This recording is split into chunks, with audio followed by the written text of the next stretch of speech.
ఆ సబ్జెక్ట్ ఏదో కాదు, విల్ ఆఫ్ గాడ్. దేవుని యొక్క చిత్తం ఏంటి? గాడ్స్ విల్ అంటారు దాన్ని. అంటే దేవుని చిత్తాన్ని ఎలా కనుగోవాలి? ఇప్పుడు మీరు ఉద్యోగం ట్రై చేస్తున్నారు, ఈ ఉద్యోగం దేవుని చిత్తమో కాదో ఎలా తెలుస్తుంది?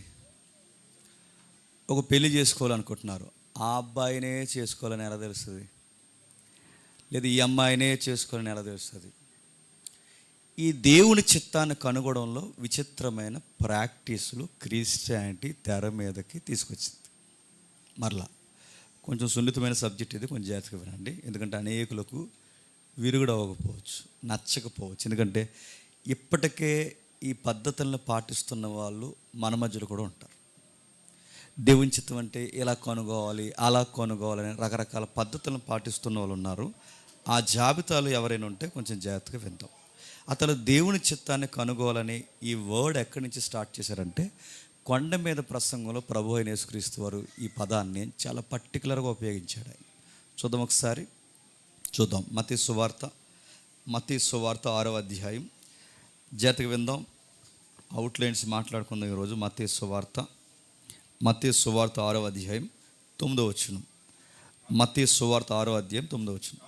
కాబట్టి మీరు ఎలాగూ ప్రార్థన చేయండి, పరలోకమందున్న మా తండ్రి, నీ నామము పరిశుద్ధపరచబడును గాక, నీ రాజ్యం వచ్చుగాక, నీ చిత్తము పరలోకమందు నెరవేర్చున్నట్లు భూమి యందును నెరవేరును గాక.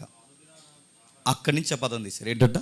నీ చిత్తం పరలోకమందు నెరవేరుతున్నట్లు భూమి యందును నెరవేరును గాక. చిత్తం అంటే ఇంకా కాంటెక్స్ట్ కానీ ఎందుకు మాట్లాడుతున్నాడు ఇవేమీ పరిగణలోకి తీసుకోకుండా నచ్చిన పదాలని బయటకు లాగడమే క్రిస్టియన్ ప్రాక్టీసులు కొన్ని తెర మీదకి వచ్చాయి. ఈ దైవ చిత్తం అనే ఈ పదాన్ని ఇక్కడి నుంచి తీసుకొని నా లైఫ్లో దేవుని చిత్తం ఎలా జరుగుద్ది ఏంటనడానికి ఈ తడువులాట స్టార్ట్ చేశారు. అలాంటి పద్ధతుల్లో ఒక పద్ధతి, మనశ్శాంతి ఉంటేనట దేవుని చిత్తం అంట. మీకు అర్థమవుతలేదు, కొంచెం జాగ్రత్తగా వినండి. ఇప్పుడు నేను ఏదైనా ఒక విషయం కొరకు నేను ట్రబుల్ అవుతున్నాను అనుకోండి, లేదా ఏదన్నా నేను ఊరు వెళ్ళాలనుకుంటున్నాను, ఏదన్నా కొనాలనుకుంటున్నాను, లేదన్నా ఒక భయంకరమైన విషయంలో నేను ఆందోళన చెందుతున్నాను అనుకోండి. అప్పుడు నేను ఇలా కూర్చుంటాను అన్నమాట. మీకు ప్రాక్టీస్లు మరి ఎంతమందికి ఎక్స్పీరియన్స్ ఉన్నా లేదు, నేను ఇలా కూర్చొని ఇలా ఆకాశం వైపు దేవుడిని చూసి, పరలోకమందున మా తండ్రి, పరలోకమందు నెరవేరుతున్న నీ చిత్తము భూమి యందును నెరవేరునుగా. కానీ ఆ సందర్భాన్ని అలా చదువుతారు, కానీ అది అసలు విషయం గాలికి వదిలేసి ఇప్పుడు చిత్తం ఎలా తెలియజేస్తాడంటే దేవుడు ఇన్నర్ పీస్ ఇస్తాడంట. పీస్ అంటే సమాధానం, అంటే ఒక తెలియని నెమ్మది వస్తుంది అనమాట. అంటే ఆ విషయాన్ని కొరకు నాలో గలిబిలి లేకుండా, ఆ విషయాన్ని కొరకు నాకు ఆందోళన లేకుండా, ఆ సంగతిని గురించి నాకు ఏం కంగారు లేకుండా, జరిగిపోతున్న సంగతి విషయంలో నేను అలా మనశ్శాంతిగా ఉన్నాను అనుకోండి, అది ఎవరి చిత్తం అన్నమాట? అది ఎవరు చెప్పారు? ఇలా అనేసుకుంటారు ఇంకా అలాగా. అంటే ఒక గలిబిలి లేకుండా, ఒక కంగారు లేకుండా, అది ఏదైనా ఒక ప్రయత్నం చేస్తున్నప్పుడు నాకు ఏం టెన్షన్ లేకుండా, టెన్షన్ ఏం ఫీల్ అవ్వకుండా పీస్ఫుల్ మైండ్తున్నాను అనుకోండి, ఆ పీస్ ఎవరు ఇచ్చినట్టు అనమాట. దాన్ని ఇన్నర్ పీస్ అంటారంట. అదొక పద్ధతి. అంటే ఇప్పుడు నాకు టెన్షన్ లేకుండా ఉంటే అది దేవుని చిత్తం. ఆ విషయాన్ని గురించి నేను టెన్షన్ అయితే చెప్పండి, దేవుని చిత్తం కాదు. అంటే ఒక సంగతి నేను టెన్షన్ అవుతుందంటే దేవుని చిత్తం కాదు. అది టెన్షన్ అవ్వకపోతే దేవుని చిత్తం. నేను అడుగుతున్నా, ఎక్కడైనా దీనికి బేస్మెంట్లు ఉన్నాయా? రెఫరెన్స్లు ఉన్నాయా? మరి ఎలా తీసుకొచ్చారు? వాళ్ళ ఇష్టం. ఎవరు తీసుకొచ్చారో తెలియదు, కానీ కొన్ని పద్ధతులు నాకు తెలిసి వెస్టర్న్ కంట్రీస్ నుంచి ఎక్కువ వచ్చాయండి. ఆ తీసుకొచ్చిన ఇలాంటి డౌన్లోడ్ చేసిన మెథడ్స్ అన్ని ఫాలో అయిపోయి హృదయంలో శాంతి లేకుండా, సమాధానం లేకుండా, నెమ్మది లేకుండా, అంతర్గత ఆందోళన ఉంటుంది దేవుని చిత్తం కాదని, శాంతి సమాధానం అంతర్గత గందరగోళం ఏమీ లేకుండా సమాధానంగా ఉంటుంది దేవుని చిత్తమని ఇలాంటి ప్రాక్టీసులు తెర మీద తీసు. ఒకవేళ ఇదే రైట్ అయితే బాగానండి, ఆ పద్ధతి, ఆ ఫస్ట్ ప్రాక్టీసే రైట్ అయితే కొన్ని రిఫరెన్స్ దానికి యాంటీగా ఉంటాయి. ఎప్పుడైనా గమనించలేదు? దేవుని చిత్తంలో మొట్టమొదటి చిత్తం ఏంటి చెప్పండి? వాళ్ళు తీసుకునే రెఫరెన్సే, పరలోకమందు నీ చిత్తం నెరవేరుతున్నట్టు భూమి యందును నెరవేరును గాక. దేవుని చిత్తంలో ఆ కాంటెక్స్ట్లో దేవుని చిత్తం పరలోకమందు నెరవేరుతుంది, భూమి మీద నెరవేర్చిన దేవుని చిత్తం ఏంటంటే సర్వలోకానికి, సర్వ సృష్టికి సువార్త ప్రకటించడం దేవుని చిత్తం. పరలోకమందు దేవుని ఇష్టం ఎలా నెరవేరుతుందో భూలోకంలో కూడా దేవుని ఇష్టమే మనుషుల్లో కూడా నెరవేరడం దేవుని చిత్తం. అంటే దీనిలో ఇలా పిండితే మనకు వచ్చే సారం ఏంటంటే సువార్త ప్రకటించి మనుషులను మార్చడం అని చెప్పండి దేవుని చిత్తం. ఇప్పుడు బాగా వినాలి. సువార్త ప్రకటించి మనుషులు మార్చడం దేవుని చిత్తం అనే పాయింట్ మీకు అర్థమైందిగా. ఇప్పుడు మిమ్మల్ని ఉన్నాను, సువార్త ప్రకటించడం దేవుని చిత్తం అందరికీ తెలుసు కదా. మీలో ఒకరిని పిలిచి 4 మాటలు సువార్త చెప్పండి బ్రదర్ అంటే మీరు ఏం చేస్తారు? తడిసిపోతే మీ సొక్కో, కంగారు అయిపోతారు, ముసుగులు ఎగిరిపోతాయి, మీ సొక్కాలు తడిసిపోవు. ఇప్పుడు బాగా వినండి. ఒక విషయానికి వచ్చి టెన్షన్ అయితే అది ఏం చిత్తం కాదు, ఇలా ప్రాక్టీస్లో నుంచే. ఒక విషయానికి వచ్చి టెన్షన్ అయితే అది ఎవరి చిత్తం కాదు, దేవుని చిత్తం కాదు. ఒక విషయానికి వచ్చి టెన్షన్ కాకపోతే ఎవరి చిత్తం? ఇప్పుడు నేను సువార్త చెప్పడం అనేది దేవుని చిత్తమే కదా. ఇప్పుడు నేను పిలిచి 4 మాటలు చెప్పమంటే ఇప్పుడు నీకు టెన్షన్ వస్తుందా, సమాధానకరంగా ఉందా? చెప్పాలి. మరి టెన్షన్ వస్తే దేవుని చిత్తమా? నీ పద్ధతి ప్రకారం కాదు. టెన్షన్ రాకపోతే చెప్పండి దేవుని చిత్తం. ఇప్పుడు నువ్వు దేవుని చిత్తమైన సువార్త చెప్పమంటే నీకు టెన్షన్ వచ్చేస్తుందంటే ఈ ప్రాక్టీస్లు ఇప్పుడు దీన్ని రైట్ అంటారా, రాంగ్ అంటారా? చిన్న చిన్న లాజిక్లు ఉపయోగిస్తేనే వీళ్ళ విల్లేంటో మనకు అక్కడే అర్థమైపోతుంది. ఇంకా టెక్స్ట్ మీకు అర్థం కావాలి అంటే ఒకసారి రోమపత్రిక రండి, రోమిలికి రాసిన పత్రిక. జస్ట్ కౌంటర్స్, ఎగ్జాంపుల్స్, అవుట్లైన్స్ మనం విందాం, వచ్చేవారం ఇంకా డీప్గా విందాం. రోమిలికి రాసిన పత్రిక 9వ అధ్యాయం అనుకుంటా, ఒకసారి చూడండి. 10వ అధ్యాయం అనుకుంటా. రోమిలికి రాసిన పత్రిక 10వ అధ్యాయం, రోమిలికి రాసిన పత్రిక 10వ అధ్యాయం 14 వచనం చూడండి. వారు విశ్వసించు వానికి ఎట్లు ప్రార్థన చేయుదురు, వినని వానికి ఎట్లు విశ్వసించుదురు, ప్రకటించువాడు లేకుండా వారు ఎట్లు ఇందురు. అంటే దేవుని చిత్తం పౌలు గారి పత్రికలు రాస్తూ ప్రకటించే వాళ్ళు కావాలి, ప్రార్థించే వాళ్ళు కూడా ప్రకటించే వాళ్ళు కావాలి. ప్రకటించడం దైవ చిత్తమా కాదా? ప్రకటించడం సువార్త ప్రకటన అనేది దైవ చిత్తమా కదా? సువార్త ప్రకటన అనేది దైవ చిత్తం అయితే ఇప్పుడు ఆ దైవ చిత్తాన్ని నెరవేర్చడంలో మనం తొలి ప్రసంగం చేసినప్పుడు మన టెన్షన్ వస్తుందా రాదా? స్టార్టింగ్లో నేను పాటలు పాడేవాడిని, పబ్లిక్ మీటింగ్లో పాటలే వచ్చి మనకు ప్రసంగాలు రావు. ఆ పాట కూడా వచ్చింది పద్ధతిగా చక్కగా పాట పాడేవాడిని, పాటలు పాడేవాడిని. తర్వాత ఒకరోజు ప్రసంగం ఇచ్చారు, నేను ఏం చెప్తున్నాను నాకే తెలియదు, ఈయన కూడా ఏమంటున్నాడు తెలియదు, చెప్పండి ఏం చెప్తున్నాను మొత్తం మీద గట్టిగా కేకలేసి ముగించేశాను. నేను అడుగుతున్నాను, నాకు అర్థమవుతుంది ఇప్పుడు దేవుని చిత్తం అనగానే టెన్షన్ లేకుండా చెప్పాలి. పాట ఏమో టెన్షన్ లేకుండా పాడుతున్నాం అలవాటు కనుక. ప్రసంగం చెప్పమంటే కాలు చేతులు వణికేస్తుంది. ఇప్పుడు చెప్పండి, ఇలాంటి పద్ధతులు ఇక్కడ తీసుకొస్తే దైవ చిత్తమైన సువార్త విషయంలో నేను టెన్షన్ అవుతున్నప్పుడు, అబ్బో ఇక్కడ దేవుని సువార్త చెప్పడం దేవుని చిత్తం కాదని నేను అనుకుంటే అది సబవా? సమయమందును అసమయమందును, ఈ ప్రాంతమందైనా భూ దిగంతాల వరకైనా సువార్త ప్రకటన చేయడమే దేవుని చిత్తమైనప్పుడు నా ప్రాక్టీస్లో నుంచి ఇప్పుడు ఇక్కడ సువార్త చెప్పకూడదు కాబట్టి దేవుడు నాకు టెన్షన్ ఇచ్చేసాడు, ఇక్కడి నుంచి పంపించేసాడంటే నేను దేవుడు ఏం చేస్తాడు చెప్పు? బతుకునగా కప్పెడతాడు. ఏమనుకుంటున్నాను? దైవ చిత్తం అనగానే ప్రాక్టీసులు తీసుకురాకండి. రెండవది, టెన్షన్ వలన దేవుని చిత్తం కాదంటే మరొక సందర్భం చూడండి. ఒకసారి యేసుక్రీస్తు వారి దగ్గర రండి. ఒకసారి మత్తయి సువార్త, త్వరగా మత్తయి సువార్త చివరి అధ్యాయాల్లో ఒక సన్నివేశం. మత్తయి సువార్త, ప్రభు అయిన యేసుక్రీస్తు వారు గెత్సేమనే వనములో ఆయన చేసిన ప్రార్థనా సందర్భం. మత్తయి సువార్త 26వ అధ్యాయం, మత్తయి సువార్త 26వ అధ్యాయం 42వ వచనం నుంచి. మరలా రెండో మారు వెళ్ళి, నా తండ్రి దీన్ని త్రాగితేనే గాని ఇది నా యొద్ద నుండి తొలగిపోవటం సాధ్యము కాని ఎడల నీ చిత్తమే సిద్ధించగాకని ప్రార్థించి తిరిగి వచ్చి మరలా వాళ్ళు నిద్రించిన వారిని మళ్ళీ వాళ్ళని గద్దించాడు. ఇక్కడ జరుగుతున్న పద్ధతి మీకు తెలుసు. గెత్సేమనే వనములో యేసుక్రీస్తు వారు ఎంత టెన్షన్ అయ్యాడండి. ఆ టెన్షన్ ఎంత తీవ్ర స్థాయికి వెళ్ళిందో తెలుసా? చెమట రంధ్రాల నుంచి ఏమొచ్చిందంట? రక్తం వచ్చిందట. బీపీ లెవెల్స్ ఆ టైంలో ఆయనకి ఎలా ఉన్నాయట? రక్తం కారేంతగా ఉన్నాయంట. ఆయన చాలా టెన్షన్ అవుతుంది. ఇప్పుడు చెప్పండి, దేవుని చిత్తం ప్రభు అయిన యేసుక్రీస్తు వారి పట్ల ఏంటో తెలుసా? మానవుల కొరకు భూమికి ఆకాశానికి మధ్యలో తన ప్రియ సుతుడైన తన కుమారుడు చచ్చిపోవడం దేవుని చిత్తమా కదా? ఇప్పుడు దైవ చిత్తం ఏంటంటే ఆకాశానికి భూమికి మధ్యలో వేలాడిపోతూ మానవుల కొరకు ప్రభు అయిన యేసుక్రీస్తు వారు చనిపోవడం తండ్రి చిత్తం. ఇది తండ్రి చిత్తం.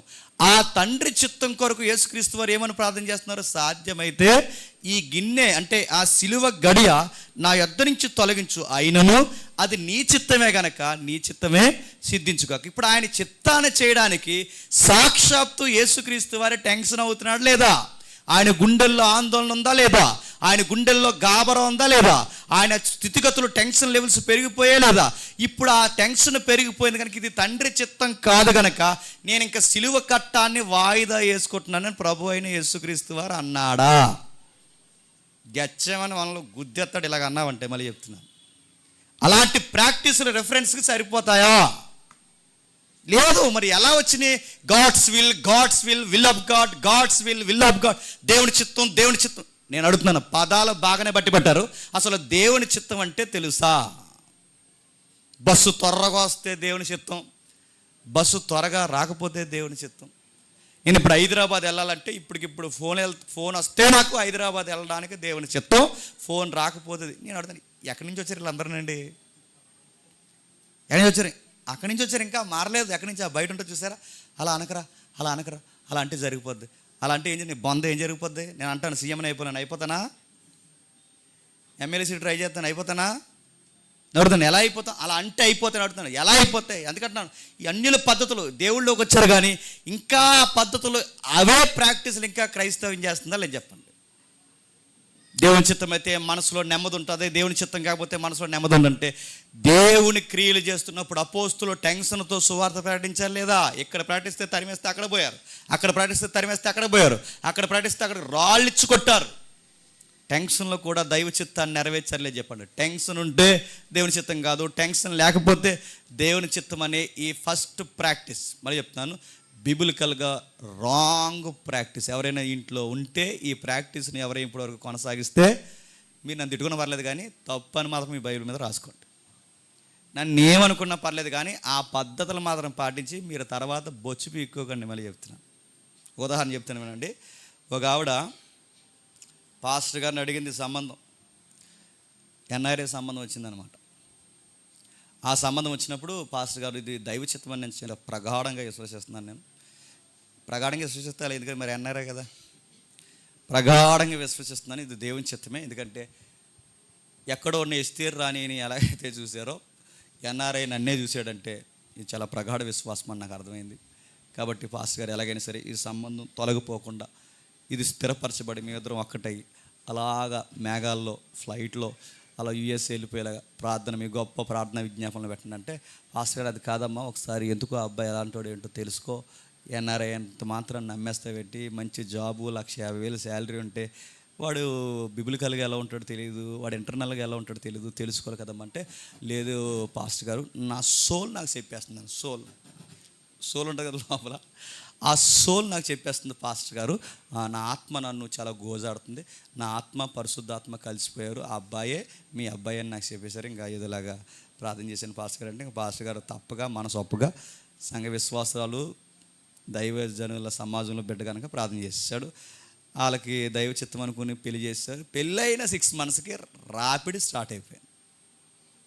ఆడి పేరుకి ఎన్ఆర్ఐ కానీ ఆడికి ఒక్క ఎన్ఆర్ఐ బుద్ధి లేదు. ఆడికి కొట్టడం తిట్టడం, మరి ఫారెన్లో ఒక విచిత్రమైన పనిష్మెంట్లు ఉంటాయి, సిగరెట్లతో కాల్చడం, లిప్స్ ఇలా లాగడం, ఇలాంటివి బెడ్లతో కొట్టడం, మెట్లు ఎక్కించి త్వరగా కిందకి దింపడం, ఇవన్నీ అదో రకమైన ప్రాక్టీస్లు ఉంటాయండి అక్కడ.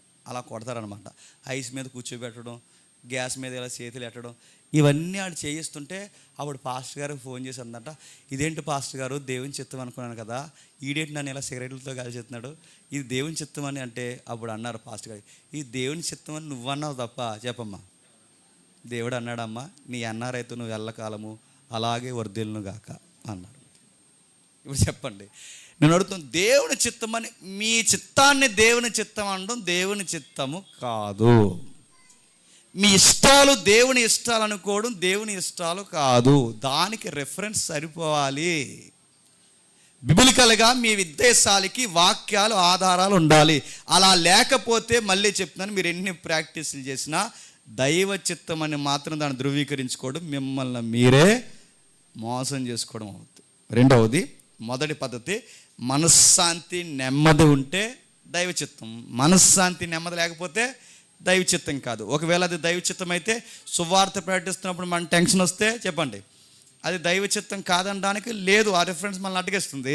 యేసు ప్రభు వారు సిలువ బలియాగానికి వెళుతున్నప్పుడు ఆయన చాలా టెన్షన్ అయ్యారు కనుక అది దేవుని చిత్తం కాదనడానికి ఈ పద్ధతి అక్కడ వర్తించడం చెప్పండి లేదు. కాబట్టి వాక్య ప్రకారం ఆ మొదటి పద్ధతి చెప్పండి తప్పు.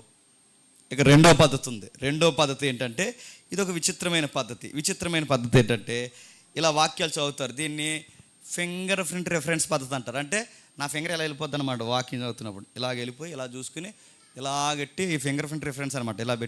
ఇలా పెట్టాక అప్పుడు ఇలా చూసుకుంటాను. మాట్లాడేసాడు దేవుడు ఇవాళ అంటాం అనమాట. ఏం మాట్లాడేసాడు? ఇప్పుడు నేను ఉన్నాను అనుకోండి, నేను అమ్మాయిని అనుకోండి, నేను పెళ్లి కోసం ఆలోచిస్తున్నాను అనుకోండి.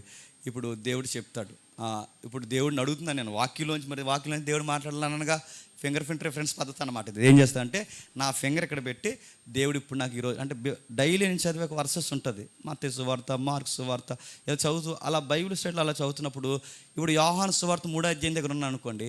ఇప్పుడు 3వ అధ్యాయంలోంచి నా పెళ్లి కోసం మాట్లాడే దేవుడు ఎలా మాట్లాడతాడు? 3వ అధ్యాయం నుంచి నా పెళ్లి కోసం అంటే నేను ఇలా ఫింగర్ ప్రింట్ పద్ధతి ఉపయోగించి ఇలా ఏళ్ళు తెచ్చి ఆ 3వ అధ్యాయంలో ఎక్కడ దిగిన పెడతాను. ఆ పెట్టినప్పుడు నా ఏళ్ళు అక్కడ పడుతుంది. ఇదిగో నువ్వు మళ్ళీ కొత్తగా జన్మిస్తే కానీ చెప్పండి దేవుని రాజ్యంలో ప్రవేశించమని. కానీ అదిగో కొత్తగా జన్మించడం అంటే ఏంటి తెలుసా? కొత్తగా జన్మించడం అంటే కొత్త వాళ్ళ జీవితంలోకి రావడం అని. అదే పెళ్ళి. నడుతున్నాను. ఇవో పద్ధతులు ఉన్నాయి తెలుసా? వాక్యాన్ని దాని అక్కడ కొత్తగా జన్మించడం అంటే ఏంటి?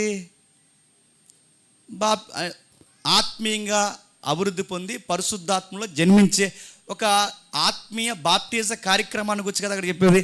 అదంతా గాలి కుదిలేసి ఈ కొత్తగా జన్మించిన పదాన్ని తీసుకొచ్చి ఇది నా పెళ్ళికి సంబంధించిందంటే నిన్నేమనాలి? చేసుకో తర్వాత ఎలా ఉంటుందో చూద్దు. కానీ ఇది పెళ్ళికి సంబంధించిందంటే ఏమనాలి అంటే సందర్భం లేదు, ఒక పద్ధతి లేదు. ఏమి రాస్తున్నాడు? ఉద్దేశాలు గాలి కుదిలేశారు. ఇలా రిఫరెన్స్ మీరు ఫింగర్ ప్రింట్స్ ఎక్కడ పడితే అక్కడ పెట్టి ఇదిగో దేవుడు ఇదే చెప్తున్నాడు కానీ అదే అనుకున్నట్టు మీ పద్ధతి మీరు కనిపెట్టుకున్న తప్ప దేవుడు కనిపెట్టిందా? మరి బయట వాళ్ళు ఇదే చేస్తున్నారుగా. 4 మొక్కలు వేసి జ్యోతిష్యం, ఆ మొక్క ఏదో కళ్ళు మూసుకుని బయటకు తీసి ఆ మొక్కలోని చూసి అంతా మంచి ఆడు మంచి మొక్కలే వేస్తాడు, చెడ్డ మొక్కలు ఏమి వేయడు. చెడ్డ మొక్కలు వేస్తే ఇంక రేపు నుంచి ఆవిడ చూపించుకోడు. ఇలాంటి పద్ధతులు నడుతున్నాడు. ఇప్పుడు రెఫరెన్స్ని పేక మొక్కల మాదిరి ఉపయోగించుకునే వాళ్ళు లేరు. ఇప్పుడు ఊరు వెళ్తున్నానండి, ఊరు వెళ్ళలేదు నాకు తెలియట్లేదు. ఇప్పుడు ఫింగర్ ప్రింట్ పెట్టాను. ఇప్పుడు ఇక్కడ ఊరు వెళ్ళలేదు నాకు తెలియట్లేదు. అప్పుడు ఆ ఊరు వెళ్ళలేదని నేను చదువుతున్నప్పుడు ఇలా ఫింగర్ ప్రింట్ పెడితే అప్పుడు ఫింగర్ వెళ్ళిందనమాట. అంతటా అతడు లేచి బయలుదేరి వెళ్ళినాను. కానీ ఇంక వెళ్ళమంటున్నాడు. సర్దే బ్యాగ్ అన్నాడంట. అంతటా లేచంటే అక్కడ ఎవరు లేచాడు? ఇసుక ఊరేసుకోవడం పోతున్నాడు. పోతావా? నడుతాను ఊరేసుకోవడానికి పోతున్నాడు. పోతావా ఊరేసుకోవడానికి? అది ఇస్కరియోతు యోధకు సంబంధించి అంతటా అతడు లేచి ఉర్రు పోసుకుని ఇస్కరియోతు యోధకు సంబంధించి దానికి ఒక సందర్భం ఉందిగా. ఎలా పడితే అలా రెఫరెన్స్లోంచి ఒక పదాలు బయటికి తీసేసి దీన్నే ఏమంటారంటే రేమా ప్రాక్టీస్ అంటారు. దీన్ని రేమా ఎప్పుడైనా చెప్తాను. రేమా బాగా హైదరాబాద్లో బాగా నడుస్తుంది. ఇది మన తెలుగు రాష్ట్రాల్లో బాగా ప్రాక్టీస్ చేసే పద్ధతిలో రేమా ప్రాక్టీస్ ఒకటి. అంటే టెక్స్ట్ అంతా గాలి కుదిలేసి నచ్చిన పదాన్ని బయటికి తీసుకొచ్చి ఇదిగో దేవుడు ఈ వర్డ్ నీ కోసమే చెప్పాడని దాన్ని ఇలా మీదకి ఇసిరితే ఆ వర్డ్ నేను మనసులో పెట్టుకుని వెళ్ళిపోయి ఇంకా దేవుడు నాతో మాట్లాడేశాడని ఒక ఫీలింగ్లోకి రావడం. ఈ క్లాసిక్ స్పీకర్ దగ్గర నుంచి ఈ మండల స్థాయి స్పీకర్ల వరకు ఈ రేమా పద్ధతిని తెలియకుండానే ప్రాక్టీస్ చేస్తారు. అందుకే దైవ చిత్తంలో మరో చిత్తం వీళ్ళు ఏమనుకుంటున్నారంటే రెఫరెన్స్ దగ్గర ఏలు పెట్టి గాలి కుదిలేసి మిగిలిన సందర్భాన్ని కావాల్సిన పదాలు తీసుకోవడమే. వెంటనే నాకు చాలా భయం వేసింది. నా చెయ్యి ఇరిగిపోయిందని నాకు వెంటనే వాక్యం గుర్తొచ్చింది. ఆ వాక్యంలో ఏముందంటే నీ ఎముకలలో ఒక ఎముకైనను ఇరవదని. వాక్యం చూస్తేనేమో ఎముకలు ఇరగవని ఉంది, ఇక్కడ సౌండ్ చూస్తేనేమో ఇరిగిపోయినట్టుంది. ఇప్పుడు సౌండ్ రైటా వాక్యం రైటా ఏంటని టెన్షన్ అయిపోయి దేవా నీ చిత్తం ఏమై ఉందో ఏంటో వాక్యం నా యందు నెరవేరును కాక.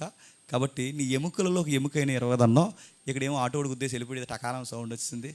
ఏంటి ప్రభా అని వెళ్ళి ఎక్స్రే తీయించుకుంటే ఏం కాలేదని చెప్పారట. అప్పుడు వచ్చి సాక్ష్యం చెప్తుంది ముసలిది ఏమంటుందంటే దేవుని వాక్యం ఎంతైనాను నమ్మదగిన దానికన్నా. నాకు వెంటనే పూనకాలు వచ్చినాయి. నేను అడుగుతున్నాను అదేంటి ఆ టెక్స్ట్ ఎవరికి సంబంధించింది? నీ ఎముకలలో ఒక ఎముకైన ఇరవబడదనే వాక్యం ఎవరికి సంబంధించిందండి? ప్రభు అయిన యేసుక్రీస్తు వారు సిలువ మీద కుడివైపు దొంగ కాళ్ళు ఎరగొట్టారు. చెప్పండి, ఎడం వైపు దొంగ కాళ్ళు ఎరగొట్టారు. ప్రభు అయిన యేసుక్రీస్తు వారు కాళ్ళు ఎరగొట్టలేదు, ఎరగొట్టకూడదు. ఎందుకంటే పస్కా బలు పశువుకి ఒక ఎముకైన నిరవకూడదని నిర్గమకాండం 12 అధ్యాయంలో ఒక పద్ధతి ఉంది, తెలుసు కదా. పస్కా బలు పశువు ఎముక ఇరవకూడదు. అందుకే ఈయన లోక పాపాలను మోసుకొని దేవుని గొర్రెపిల్ల పస్కా బలి పశువు గనక ఈయన ఎముక ఇరవకూడదు. అందుకు ఈయన ఎముకలలో ఒక ఎముకైనను ఇరవకూడదు. ఈ రెఫరెన్స్ ఇస్తే ఈ ముసలి ఎక్కడ తగిలించింది చెప్పండి? ఆటో దగ్గర తగిలించేసింది. నేను అడుగుతున్నాను, ఇలా అడ్డగోలు రెఫరెన్స్ వాడేసి దేవుని చిత్తమా కదా, దేవుని చిత్తం కదంటే ఇది దేవుని చిత్తమని ఎలా అంటారు? ఇది దేవుని చిత్తమని ఎలా తేలుస్తారు? వీటిని సందర్భానుసారంగా లేకపోతే ఈ వచనాలు మీ ఇష్టానుసారంగా వాడేసుకుని ఇది దేవుని చిత్తం అంటే మిమ్మల్ని ఏమనాలి? దేవుడు ఏమన్నా తెలుసా? ఒక వాక్యాన్ని కలిపినా, ఒక వాక్యాన్ని తీసినా, ఒక సున్నైనను పొల్లైనను తీసి కలిపినా, పాయింట్స్ నువ్వు ఎగరగొట్టిన దేవుడు అన్నాడు, ఇందులో ఉన్న పనిష్మెంట్లన్నీ తీసుకొచ్చి నీ మీద పెడతానని పెట్టినాడా? ఎంత భయం లేని ప్రాక్టీస్ అండి, ఎంత భయం లేకుండా అండి వాగ్దానం కార్డులు తీసుకుంటారు. ఆ వాగ్దానం కార్డులు తీసుకొద్దు అంటలేదు అడుగుతున్నాను. మరి సందర్భం ఏది? సందర్భానుసారంగా వాక్యాలు వాగ్దానం కార్డులు తీసుకునే వాళ్ళు ఏరి తీసుకోండి. ఈ సంవత్సరం వాగ్దానం కార్డు సర్వలోకానికి వెళ్ళి సర్వ సృష్టికి సువార్త ప్రకటించండి అని వాగ్దానం కార్డు ఇస్తారా? ఆ దైవ చిత్తం ఇస్తారా? ఎవ్వరు. ఎందుకంటే సర్వలోకానికి వెళ్ళి సర్వ సృష్టి పెడితే మరి ఉద్యోగం ఎవడు చేస్తాడు? శాలరీ ఎక్కడి నుంచి వస్తుంది? అలా రిఫరెన్స్ తీసుకోరు. ఎంతసేపు రిఫరెన్స్ ఏం తీసుకోరు తెలుసా? నీ పిండి పిసుకు తొట్టు చెప్పండి, నీ బుడ్లో నూనెయు సర్వ సమృద్ధవుని కాక ఏం చెప్పు, పిండి గొడవ తొట్లు గొడవే నీకు. ఇలాంటివి తీసుకోవడమే తప్ప అని అడుగుతున్నాను. దైవ చిత్తానుసారంగా చదివే పద్ధతులు ఏవి? వాక్యానివి క్యాలెండర్ మీద చదువుతారు, ఈరోజు దేవుడు నాతో మాట్లాడేస్తాడు అంటారు. రిఫరెన్స్ ఎలా తీస్తారు? ఏలు పెట్టి దేవుడు నాతో ఎలా మాట్లాడేస్తాడు? ఇన్నర్ సోల్లో ఎలా మాట్లాడేస్తాడు? మరికొంతమంది అంటారు కాదు దేవుడు ఎలా మాట్లాడతాడంటే, లేదు దేవుడు వాక్యం ద్వారా మాట్లాడతాడు. నిజంగా మనం అనుకుంటాం వాక్యం ద్వారా మాట్లాడతాడంటే, వాక్యం ద్వారా మాట్లాడడం అంటే ఏళ్ళు నచ్చిన కాడ పెట్టి చదువుకోవడం వాక్యం ద్వారా మాట్లాడడం అనుకుంటున్నారు. ఇవన్నీ వాక్యం ద్వారా మాట్లాడడం ఎలా అవుతాయి? మరికొంతమంది వివాహాల విషయాలు ఇలా కాంటెక్స్ట్ని బలి తిప్పుతారు. వాళ్ళు ఏమంటారంటే, ఎలియాజర్ సందర్భం ఉందిగా, ఇస్సాకు సందర్భం, ఎలియాజర్ సందర్భం. ఆ ఇస్సాకు ఎలియాజర్ సందర్భం తీసుకొచ్చి ఎలియాజర్ కూడా దేవుని చిత్తం మీద దేవునికి వదిలేసి, ఇది ఈ పిల్లని నాకు ఎవరినైతే పిల్లని చూపిస్తావో ఆ పిల్లే మా యజమాని కుమారుడికి పెండ్లి కుమార్తెని దేవుడి మీద అనుకుని వెళ్ళిపోయాడు. సేమ్ మేము ఎలియాజర్ పద్ధతిని ఫాలో అవుతామని ఎలియాజర్ ప్రాక్టీస్ ఒకటి ఉంది. నా మాటలు అర్థమవుతున్నా లేదో? ఇప్పుడు కూడా మనం ఏం చేస్తామంటే, ఏదైనా పెళ్లి సంబంధంకి వెళ్ళినప్పుడు దేవుని చిత్తం అయితే ఇదిగో మొదటగా ఆ అమ్మాయి నన్ను చూసిన కాక నేను చూడకముందే నన్ను చూసిన కాక అనగానే చూసింది అనుకోండి, ఇంకా దేవుడు చెప్పండి ఎలియాజర్ పద్ధతి అనమాట. చూడలేదనుకోండి, ఈ అమ్మాయి దేవుని చిత్తం కాదంట అన్నమాట. అడుగుతున్నాను, అసలు ఎలియాజర్ సందర్భం తీసుకుని అక్కడ ఏముందో చదివా? ఎలియాజర్ సందర్భంలో ఎలియాజర్కి అప్పటికి వాక్యం ఉందా? ఎలియాజర్కి అప్పటికి బైబిల్ ఉందా? ఎలియాజర్కి అసలు ధర్మశాస్త్రం ఉందా? అసలు ఎలియాజర్ క్రిస్టియనా? అడుగుతున్నాను, ఎలియాజర్కి నీ కాలానికి అసలు సందర్భాలు పొంతనున్నాయా? ఎలియాజర్ కాలంలో బైబిల్ ఏది? వాళ్ళు ఆ పద్ధతులు ఎతికారంటే అనుకోవచ్చు. వాళ్ళు అప్పుడు దేవుడి మీద డైరెక్ట్గా అనుకునేవారు కనుక వాళ్ళకి ఆ పద్ధతులు ఉన్నాయి. ఇప్పుడు డైరెక్ట్ ప్రాపర్ ఛానల్ నీకు డైరెక్ట్గా లేదు, త్రూ ఛానల్ ఉంది. నీకు వాక్యం ద్వారానే, అంటే నువ్వు బైబిల్ ద్వారానే దేవునితో మాట్లాడాలి. ఒకవేళ ఆ సందర్భాన్ని నువ్వు తీసుకున్నా, ఎలియాజర్ ఏం పెట్టాడంటే అక్కడ గుర్తులు, మొట్టమొదట కనబడాన అమ్మాయి, ఆ అమ్మాయి ఏమై ఉండాలన్నాడు చెప్పండి? ఆ అమ్మాయి గుణవతి ఉండాలి, పనివతి ఉండాలి. క్వాలిటీస్ పెట్టాడా లేదా? గుణవతి, పనివతి. అంటే గుణము ఉండాలి, పని చేసే పద్ధతి ఉండాలి. ఈ రెండు విషయాలు అమ్మాయి ప్రాక్టీస్లో పాస్ అయితే ఆ అమ్మాయి మా అమ్మాయిని మా యజమాని అబ్బాయికి ఇచ్చి పెళ్లి చేస్తాను. ఇప్పుడు చెప్పండి, పరీక్ష దేవుడు పెట్టడం కాదు, పరీక్ష ఎలియాజర్ పెట్టడం కాదు, పరీక్ష దేవుడు ఎవరికి పెట్టాడు తెలుసా? రెబకా పెట్టారు. ఆ పరీక్షలు ఎవరు పాస్ అయ్యారు చెప్పండి? రెబకమ్మ పాస్ అయింది, గుణవతి. అలాగే రెండవది పనివతి. ఆ పరీక్షలో ఆ రెండు పరీక్షలకి అమ్మాయి క్యారెక్టర్ సరిపోయింది కనుక ఆ సంబంధం ఓకే చేశారు. గుడ్డెద్దు చీలబడ్డట్టు ఈ అమ్మాయి ఓకే కనబడుతుంది, మాకు అలా అనిపిస్తుందని గుడ్డెద్దు చీలబడ్డట్టు ఓకే చెప్పాడు. ఆ సందర్భంలో ఎలియాజరు సందర్భాన్ని తీసుకుంటారు, గాలికి వదిలేస్తారు, సందర్భాన్ని తీసుకుంటారు, మొత్తం గాలికి చంపేస్తారు. అడుగుతున్నాను, సందర్భానుసారంగా వాక్యాన్ని చూస్తున్నప్పుడు ఎందుకు అసలు సందర్భాలు గాలికి వదిలేస్తున్నారు? ఇది దేవుని చిత్తమని ఎవరు చెప్పారు? మరి కొంతమంది ఉంటారు, లేదండి దేవుని చిత్తం అంటే ఏలియాకి చెప్పాడు చూసారా, అలా చెబుతాడండి ఏలియాకి అన్నాడు. ఏలియాకి ఎక్కడ చెప్పాడు? ఏలియాకి ఎక్కడ చెప్పాడంటే ఏలియాకి మెల్లని స్వరం ద్వారా చెప్పాడు. గుర్తుందా? మెల్లని స్వరం. మెల్లని స్వరం ద్వారా ఏలియాకి చెప్పాడు. అలాగే దేవుని చిత్తం అంట, దేవుని చిత్తం దేవుడు చెప్తున్నప్పుడట మెల్లని స్వరం ఎక్కడో దిక్కు నుంచి వినబడుతుందంట. నేను చాలాసార్లు కనిపెట్టే మరి మాకేమీ వినబడలేదు. మాకు మెల్లని స్వరం అనగానే గదిలో కూర్చున్నప్పుడు ఏదో ఒక మూల నుంచి కుమారుడా జేమ్స్ అంటాడంట వాళ్ళ ప్రాక్టీస్. ఇవన్నీ ఇలా నచ్చకపోవచ్చు, తగలడిపోతుంటుంది ఇలాంటివన్నీ అన్నప్పుడు. మెల్లని స్వరం ఏలియాతో మెల్లగా మాట్లాడు. అలాగే దైవ చిత్తంలో దేవుడు కూడా మెల్లగా మనతో ఏదో రోజు మాట్లాడతాడు. కుమారి కుమారుడా అనగానే ఎక్కడ అనుకోవాలన్నమాట. అలాగే మై లాట్ అనాలన్నమాట. ఏలియా దగ్గర మెల్లని స్వరం బాగా తీసుకున్నారు. మరి మోసే దగ్గర మెల్లగా మాట్లాడా? ఉరుములు, మెరుపులు, భూకంపం, బండలు చెదిరిపోయాయి, కొండలు కదిలిపోయాయి, పర్వతం కంపించిపోయింది. అప్పుడు సుడిగాల్లో నుంచి దేవుడు మోసేతో అది ఎందుకు అది తీసుకో, నీ ఇల్లు ఎగిరిపోతుంది భూకంపం వచ్చి. దేవుడు భూకంపం నుంచి మాట్లాడతాడు. భూకంపం కోసం కనిపెడుతున్నాను. సుడిగాలు వచ్చి ఇప్పుడు నా ఇల్లు నిండుకున్నప్పుడు సుడిగాల్లోంచి దేవుడు మాట్లాడాను. ఇల్లు ఉండదు, నువ్వు ఉండవు. అది తీసుకో. ఏది తీసుకుంటావు? మెల్లని స్వరం ఏలియా దగ్గర తీసుకుంటావు. మరి మోసే దగ్గర తీసుకో. యోబు దగ్గర దేవుడు సుడిగాల్లోంచి ప్రత్యక్షమై ఆ సుడిగాల్లోనే తన పిల్లల్ని ఎత్తుకుపోయాడు, ఆ సుడిగాల్లోనే తన పంటను ఎత్తుకుపోయాడు, ఆ సుడిగాల్లోనే మొత్తం సుడిగాలు వలసేసింది. అదే సుడిగాలు ఇప్పుడు దేవుడు యెహోవాతో మాట్లాడుతున్నాడు. ఆ సందర్భం తీసుకో. సుడిగాలు వస్తే ముందు వాష్రూమ్ పోతావు, నువ్వు ఉరుమొస్తే వాష్రూమ్ పోతావు, మెరుపు వస్తే వాష్రూమ్ పోతావు పెడుతున్నాడు. దేవుడు పెలపెలమని మెరిసే మెరుపులోంచి భక్తులతో మాట్లాడాడు లేదా? భూకంపం నుంచి దేవుడు మాట్లాడలేదా? ఆ సందర్భాన్ని ఎందుకు తీసుకోవు? ఈ సందర్భాన్ని ఎందుకు తీసుకుంటావు? ఎందుకంటే నీకు మెల్లగా ఉంది కాబట్టి తీసుకుంటావు. ఎలా పడితే అలా వాడేసి ఇష్టానుసారంగా వాడేసి దేవుడు ఇదిగో ఉరుములు మెరుపుల ద్వారా కాదు మెల్లగా మాట్లాడు. ఏలియాతో మెల్లగా మాట్లాడు. ఎందుకు ఏలియాతో మెల్లగా మాట్లాడు? సందర్భం ఏంటి? ఏలియాతో ఎందుకు మెల్లని స్వరంతో మాట్లాడు? దానికి ఒక సందర్భం ఉందిగా. ఏలియాతో మెల్లని స్వరం ఎందుకు మాట్లాడు మీకు తెలుసు. ఇంటికి వెళ్ళిన తర్వాత చదవండి. భూకంపం వచ్చింది, భూకంపంలోంచి దేవుడు మాట్లాడా? లేదు. గొప్ప సుడిగాలు వచ్చింది, సుడిగాల్లోంచి దేవుడు మాట్లాడా? లేదు. పర్వతాలు కంపించిపోయాయి, ఆ కంపించిపోయిన పర్వతాల నుంచి దేవుడు మాట్లాడలేదు. ఇవన్నీ పోయిన తర్వాత మెల్లని స్వరంతో ఏలియాతో మాట్లాడు. ఎందుకు? ఆ 3-4 పద్ధతుల్లోంచి దేవుడు ఎందుకు మాట్లాడలేదు అంటే అప్పుడు ఏలియా చాలా టెన్షన్లో ఉన్నాడు. ఎంత టెన్షన్లో ఉన్నాడు? ఆ పనికి మనది ఉందగా ఎవరు? యెజబెలు. ఆ యెజబెలు ఏమిటంటే 24 అవర్స్ నేను చంపేస్తాను, 24 అవర్స్లో ఇదే టైంకి నీ శవం ఆకాశ పక్షులకి భూజంతువులకి ఎగరేస్తానని ఏలియాకి సవాల్ చేసింది. ఆ సవాల్ విసిరే బోధకుడు భయపడి పారిపోయాడు. ఆ పారిపోయినప్పుడు దేవుడు ఏలియాని మోటివేషన్ చేయడానికి భూకంపాన్ని, సుడిగాల్ని, పర్వతాలు కంపించిపోయే భయంకరమైన ఉరుముల్ని వీటన్నింటినీ పంపించాడు. ఎందుకు పంపించాడంటే ఏలియా గుర్తుపెట్టుకో, నేను సవాల్ చేసింది సుడిగాలు ముందు అది గడ్డి పరకలాడదని గుర్తుపెట్టుకో. నిన్ను సవాల్ చేసిన ఎవరైతే ఉన్నారో యెజబెలు, భూకంపం వస్తే ఆ భూకంపం ముందు ఆ మనిషి ఎంత, పర్వతం ముందు ఆ మనిషి ఎంత, గడ్డి పరక లాంటిది. నేను సృష్టించే ఈ ప్రమాదాల ముందు నీకు ప్రమాదం అని చెప్పిన ఆ మనిషి నిన్ను ఏం చేయగలదు? వీటికే నువ్వు భయపడగలండి. వీటికి మనుషులు భయపడతారు, వీటికే మనుషులు గజగజ వణికిపోతే నీకు మెల్లని స్వరం ద్వారా చెప్తాను, నీకేం కాదు, లేచెళ్ళి ప్రయాణం చేయన్నాడు. దాని అర్థం ఏంటి?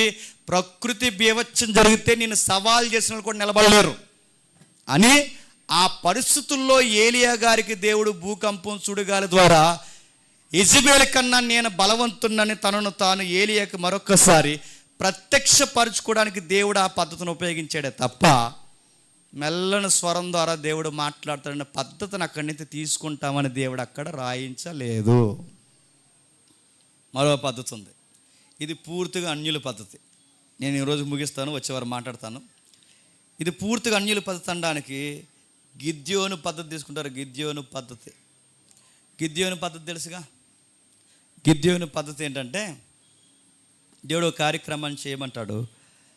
అప్పుడు ఈ అబ్బాయి కొంచెం టెన్షన్ అవుతాడు. గిద్యోను అంటే కొంచెం భయం ఎక్కువ గిద్యోనికి. అప్పటికి వీళ్ళని ఫిలిస్తీన్లు, మోయాబీలు, ఉమ్మడి సామ్రాజ్యాలందరూ కలిసి ఇశ్రాయేలుని చాలా బాధ పెడుతుంటారు. ఆ టైంలో జడ్జెస్ టైమింగ్ నడుస్తుంది. ఆ జడ్జెస్లో ఒక జడ్జి గిద్యోను, న్యాయాధిపతులు. ఆ న్యాయాధిపతిగా దేవుడు ఇతన్ని గిద్యోన్ని ఎంపిక చేసుకున్నప్పుడు గిద్యోన్ని వెళ్ళమంటాడు. ఇశ్రాయేలుకి కావలగా ఉండి నాయకుడిగా నడిపించవయ్యా అంటే అసలే భయస్తుడు. ఈ భయస్తుడు ఇప్పుడు నాయకత్వం చేయగలడా? చేయలేడు.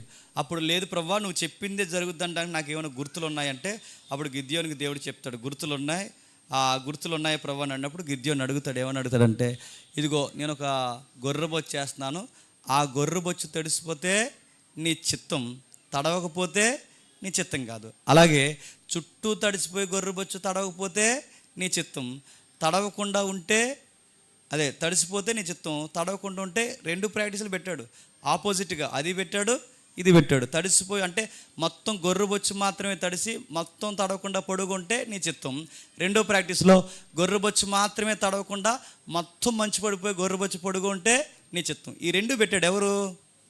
గిద్యోని గారు. దీన్ని గిద్యోని ప్రాక్టీస్ అంటారు. దీన్ని మనోళ్ళు ఏం చేశారంటే గిద్యోని ఎలాగైతే చూసిన అడిగాడో చెప్పండి, మేము కూడా దేవుడిని చెప్పండి ఏదో ఒక చూసిన అడుగుతాం. ఆ చూసిన 2-3 సార్లు అలాగే జరిగితే అది దేవుని చిత్తం అంట. అడుగుతాను, ఏం చూసిన అడుగుతారేంటి చెప్పండి, ఏమన్నా నాకు గుర్తు రావట్లేదు. మీరు కూడా బొచ్చేస్తారు బయట, ఓ బొచ్చు తిని బొచ్చెట్టు అక్కడ చుట్టూ వర్షం కురిసి బొచ్చులో వర్షం కురకూడదు ప్రభు అని అడగండి. నీ బతుకంతా ప్రార్థన చేయి, ఆ బొచ్చులో వర్షం పడతానే ఉంటుంది. పడదా? గిద్యోని నాన్నగారు ప్రాక్టీస్, గిద్యోని ప్రాక్టీస్, నువ్వు ఎన్ని ప్రాక్టీస్లు అయినా పెట్టు, ఈ బొచ్చులో వర్షం పడకుండా చుట్టూ వర్షం పడుగాక అనండి. ఈ బొచ్చులో మాత్రం వర్షం పడి చుట్టూ వర్షం పడకుండా అంటే దారి ఎలాగొచ్చి బొచ్చులో పడాలన్నమాట. అవుద్దా?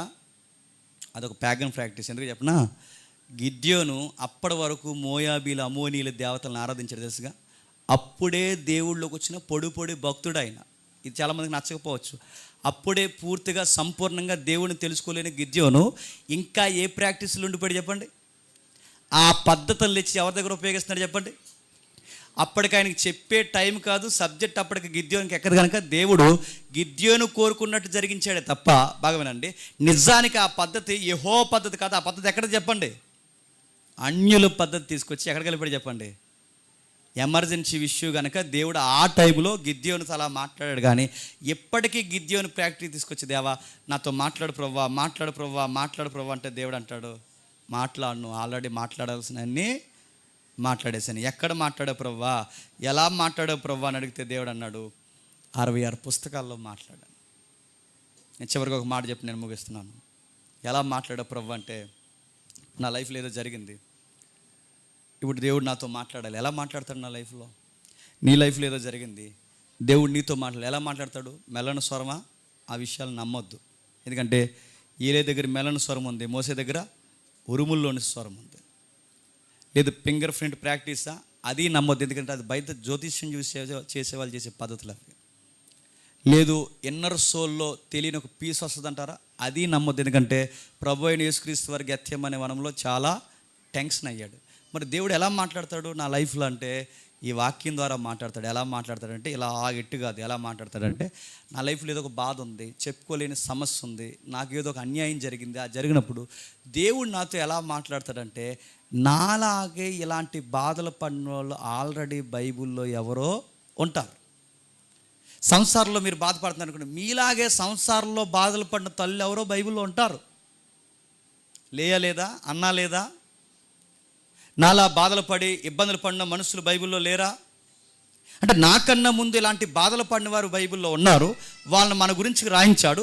ఆ సందర్భాన్ని చదివినప్పుడు అక్కడి నుంచి దేవుడు ఎలా మాట్లాడతాడంటే, ఆ రోజు వాళ్ళని ఆదరించిన దేవుడు ఈరోజు నిన్ను కూడా ఆదరిస్తాడని ఆ సందర్భంలోంచి నీకు నాకు ఒక ధైర్యాన్ని ఇస్తాడు. అది దేవుడు మాట్లాడడం అంటే. దేవుడు మాట్లాడడం అంటే ఎలా మాట్లాడతాడో, ఆ రోజు ఆ పరిస్థితుల్లో అదిగో ఆ యోబుల్ని లేవనెత్తిన దేవుడు ఈరోజు నిన్ను కూడా లేవనెత్తుతాడు. ఆ రోజు ఆ గొడ్రాలకి పిల్లనిచ్చిన దేవుడు దేవుడి కోసం కనిపెట్టు నీకు కూడా బిడ్డల్ని ఇస్తాడు. ఇది దేవుడు మాట్లాడే పద్ధతి. అంతేగాని ఒక రెఫరెన్స్లో ఒక పదాన్ని పక్కకి తీసాడు, ఆ రెఫరెన్స్ని పూర్తిగా చెరిపాడు, లేదా ఒక ప్రాక్టీస్లోకి వెళ్ళిపోవడం, ఒక తన్మయత్వం, ఇవి దేవుని పద్ధతులు కాదు. దైవ చిత్తం అంటే, గాడ్స్ విల్ అంటే ఏంటో తెలుసా? దేవుడు మొత్తం సందర్భంలోంచి మాట్లాడతాడు. ఆ సందర్భం సారం నీకు తీసుకుంటాడు. ఇప్పుడు నేను చెప్తున్నాను, ఈ మాటలు అందరికీ తగలకపోవచ్చు, కానీ ఎవరో ఉంటారు ఇక్కడ ఈరోజు, వాళ్ళ కోసమే ఈ ప్రసంగం బహుశా దేవుడు మాట్లాడుస్తున్నాడేమో. ఇది అందరికీ తగలపోవచ్చు, కానీ ఆ ఎవరో వ్యక్తి ఉంటాడు, ఆ వ్యక్తితో దేవుడు నేరుగా మాట్లాడినట్టు అనిపిస్తుంది. నిజమే, ఇది నిజమే అని తన మనస్సును ఆత్మ దేవుడు ఒప్పింపజేస్తాడు. అది మాట్లాడడం అంటే. ఈరోజుకి పాపంలో కొట్టిమిట్టాడుతూ పాపం జరిగిస్తూ వస్తే ఆ పాపాన్ని గురించి నేరుగా ఈ ప్రసంగం నీకోసమే చెప్పినట్టుంటుంది. అది మాట్లాడటం అంటే. వాక్యం పూర్తిగా నేను గుద్దుతున్నట్టుంటుంది. అది వాక్యంలో నుంచి దేవుడు మాట్లాడడం అంటే. నిజమే, ఇది నా తప్పు అని ఆ తప్పును ఒప్పుకునేలా ఆ వాక్యం ఒప్పింపజేస్తుంది. అది దేవుడు మాట్లాడడం అంటే. అంతేగాని ఎక్కడి నుంచో స్వరం వస్తుందని, ఎక్కడి నుంచో స్వరం వస్తుందని, ఇది ఒక మనసులో తెలియని తన్మనేత్రం చెందు, ఇవన్నీ కాదు. గాడ్స్ విల్ అంటే దానికి ఒక పద్ధతి ఉంది. దాన్ని థియలాజికల్గా స్టడీ చేస్తేనే మీకు అర్థం అవుద్ది. ఎవరు ప్రాక్టీస్లు వాళ్ళు చేసుకుని ఇది దేవుని చిత్తం అనుకుంటే తర్వాత అది ఖచ్చితంగా బెరుసు కొడుతుంది. అయ్యో ఆ రోజు దేవుని చిత్తం అనుకుని ఈరోజు ఎలాగ అయిపోయింది ఏంటి అనుకున్నప్పుడు అది నీ చిత్తం కనుక ఈరోజు అది మొత్తం నష్టపోయావు. అందుకే వాక్యానుసారంగా నిర్ణయాలు తీసుకోవాలనుకున్నప్పుడు వాక్యానుసారంగా నిర్ణయాలు తీసుకోండి. ప్రతి దానికి బౌండరీస్ ఉంటాయి. ఇప్పుడు ఉదాహరణ నేను చాలాసార్లు చెప్పాను, అక్కడ కూడా మీకు చెప్తాను, వినండి, నేను ముగిస్తాను. ఇప్పుడు వివాహం చేసుకోవాలనుకోండి, చూపిస్తాడా? ఆ 3 ఏదులో ఉందరా నువ్వు చేసుకునే పిల్ల, అక్కడికి వెళ్ళు, నల్లసున్ని వేసి తిరుగుతుందని చెప్తాడా? కళ వస్తుందా? కళ్ళు వచ్చేస్తున్నాయి మంచి చాలామందికి. కళ్ళకు వచ్చేస్తాడు ఆయన పెళ్ళికూతురు కళ్ళకు వచ్చేస్తుంది అనమాట. ఆయన ఉన్నాడు కదా హైదరాబాద్లో ఉన్నాడు, ఆయన నన్ను అడగండి, వాళ్ళ అబ్బాయి అందరికీ కళ్ళకు వచ్చేస్తున్నాడంట. ఆయనకి ఎంత సిగ్గులేదో చెప్పుకోవడానికి. పెద్ద మరి వీళ్ళందరూ పెద్ద రాజుల కుటుంబాలు కదా, మరి పెద్ద గొప్ప చెప్తారు, ఆకాశం నుంచి ఊడిపడినట్టు. మా అబ్బాయి అందరికీ కళ్ళకు వచ్చేస్తున్నాడు. ఎందుకంటే ఆయనే చెప్పాడు పద్ధతి ఏమిటంటే, దేవుడు ఏదైనా జరిగించాలనుకున్నప్పుడు ముందే కళ్ళలోకి పంపిస్తాడట. ఆ పద్ధతి వాళ్ళందరూ ఉపయోగించిన ఏమంటే, దేవుడు మాకు కళ్ళలోకి పంపించాడండి మీ అబ్బాయిని చెప్పారు. ఎంతమందికి వచ్చేసాడు కళ్ళకంటే చాలామందికి వచ్చేసాడు కళ్ళలోకి. నేను అడుగుతున్నాను, ఇలాంటి పద్ధతులు ఉపయోగిస్తారు చాలామంది. పెళ్లి విషయంలోని వ్యాపారం విషయంలో అడుగుతారు, ఎలా ప్రభావ ఇప్పుడు నాకు పెళ్ళి జరగాలంటే ఎలా అంటే, దేవుడు చూపిస్తాడా కళ్ళలోకి పంపిస్తాడా? ఏమో అని అనకండి. కళ్ళకి ఏమైనా పంపిస్తాడా? కనబడుతుందా? అలాగా ట్రాన్స్ఫార్మర్ నుంచి ఏమైనా దూకినట్టు కనబడుతుంది అలాగా, అలా వెళ్తున్నట్టు ఏమన్నా? ఇది వెనకాల మాత్రమే కనబడి ముఖం ఒక రోజు కనబడుతుందా? చెప్పండి. ఎన్నో ఉన్నాయి కదా బయట. అదే జుట్టు, అదే వ్యవహారం, అదే ఏం డిఎన్ఏ టెస్టులు డిఎన్ఏ టెస్ట్ రిపోర్ట్స్ ఏమైనా కనబడతాయా? ఏం కనబడవు. మరి ఎలా తెలిస్తే ఎలా చేసుకోమని చెప్తాంటే దానికి ఒక పద్ధతి ఉంది. పద్ధతి ఏంటంటే, దేవుడు పలానా అమ్మాయినే చేసుకోమని ఎక్కడా చెప్పడు, పలానా వ్యక్తినే చేసుకొని ఎక్కడా చెప్పడు. మరి ఎలా తెలుస్తాయి అంటే, బాగా వినండి, దేవుడు బౌండరీస్ చెప్తాడు. బౌండరీస్ ఏంటంటే, విశ్వాసినే పెళ్లి చేసుకోవాలి, అక్కడ వరకు చెప్తాడు. వెలుగుతోనే స్నేహం చేయాలి, వెలుగుకి చీకటికి సంబంధము కుదరదు, అక్కడ వరకు చెప్తాడు. అంటే నీకు బౌండరీస్ ఏం చెప్పాడు? నువ్వు పెళ్లి చేసుకునేటప్పుడు బిలీవరా కాదా అదొకటే చూడు. గుణగణాలు, దైవికమైన గుణగణాలు ఉన్నాయా లేదా అదొకటే చూడు. ఆ బౌండరీస్లోనే నీకు నచ్చిన పర్సన్ ఎవరైతే ఉన్నారో చెప్పండి, దైవ చిత్తానుసారంగా సంఘ పెద్దలు కాపుర్ల సమక్షంలో ఆ సంబంధం ఓకే చేసుకోలేదు, ఒక సిస్టమేటిక్గా వెళ్ళు, అప్పుడు దైవ చిత్తం నెరవేరినట్లు. అంతేగాని పొడవుగా ఉన్నాడు, పొట్టుగా ఉంది, ఇది పద్ధతి కాదని ఇలాంటి పద్ధతులని మీరు తీసుకొచ్చారనుకోండి, అది దైవ చిత్తం అని అస్సలు అనిపించుకోదు. దైవ చిత్తం అంటే బౌండరీస్ మాత్రం చెప్తారు. ఎందుకంటే నచ్చే విషయంలో ఎవరికి వాళ్ళకే దేవుడు ఫ్రీడమ్ ఇచ్చాడు లేదా? ఇచ్చాడు. అది చెప్పడు దేవుడు, నల్లగా ఉన్నవాడిని చేసుకో అని చెప్పడు. నీకు ఫ్రీడమ్ ఉంది అక్కడ, నీకు నచ్చిన ఆవిడని చేసుకో. ఆ నచ్చిన ఆవిడ చెప్పండి బిలీవర్ అయి ఉండేలా చూసుకో, అక్కడ ఫ్రీడమ్ ఇచ్చాడు. చూడండి, మీకు నచ్చిన వ్యక్తుల్ని బలవంతంగా చేసుకోవద్దని చెప్పడు, మీకు నచ్చిన వ్యక్తుల్ని బలవంతంగా చేసుకోమని కూడా చెప్పడు. ఆయన చెప్పింది ఒకటే, బిలీవర్సే పెళ్లి చేసుకోవాలి. ఇది గాడ్స్ విల్ అంటారు. ఇలాంటి పద్ధతుల ప్రకారం ఎప్పుడైతే మనం దైవ చిత్తానుసారంగా మనం నడుస్తామో, దేవుని చిత్తం మన కళ్ళల్లో మన జీవితాలు నెరవేరినప్పుడు మనకు బాధల్లో కూడా ఒక తెలియని చెప్పండి, దేవుడు ఒక ధైర్యం ఇచ్చే ఒక పద్ధతిని, ఆత్మగల దేవుడిని మనకు పంపించి నడిపిస్తాడు. ఇవేమీ చేయకుండా ఒకవేళ ఇప్పటివరకు నేను చెప్పిన పద్ధతులు ఎవరైనా ఫాలో అయితే, ఒకవేళ మీరు నా కోసం కాకపోయినా నేను ఏం చెప్తున్నానో ఒకసారి మీరు చెక్ చేసుకోండి. ఈ వాక్యానుసారమా కాదు, అవునా కదా, ఇంటికి వెళ్ళిన తర్వాత మరలా ఒకసారి వినండి, మరలా ఒకసారి రెఫరెన్స్ తిరగేయండి. నిజమే దైవ చిత్తం అంటే ఇలా అనిపిస్తుంది కదా అన్నప్పుడు ఇది ఎంతవరకు వాక్యం సపోర్ట్ చేస్తుందని వచ్చి మాతో డిస్కషన్ చేయండి. దానికి రెఫరెన్స్ సరిపోతుందో లేదు చూడండి. దానికి రెఫరెన్స్ సరిపోకపోతే మీ ప్రాక్టీస్లో మీరు ఉన్నారని మాత్రం మర్చిపోకండి. కాబట్టి గాడ్స్ విల్ అంటే ఏంటంటే, మీ విల్ ఎప్పుడు చెప్పండి, గాడ్స్ విల్ కాదు. గాడ్స్ విల్ ఎప్పుడు గాడ్స్ విల్లే, మీ విల్ మీదే. మీ చిత్తం పట్టుకెళ్ళి దేవుని చిత్తం అని కలిపితే మీకు మీరే నష్టాలు చేకూర్చుకుంటారు.